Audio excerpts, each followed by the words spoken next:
Школьников из многодетных и малообеспеченных семей в Чувашии обеспечат горячим питанием. Правительство республики сегодня утвердило правила выделения средств на эти цели.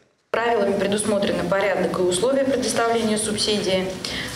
Касается это многодетных малоимущих семей, чьи дети обучаются по программам образовательных 5-11 классов.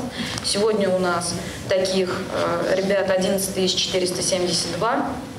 Средства были выделены, и изменения уже в сводную бюджетную роспись республиканского бюджета в части увеличения бюджетных ассигнований внесены на сумму 74,6 миллионов рублей. Сегодня же на заседании Республиканского кабинета министров также была установлена величина прожиточного минимума на душу населения в республике на 2022 год. Напомню, теперь этот параметр утверждается один раз в год, и в регионах цифра должна быть озвучена не позднее 15 сентября.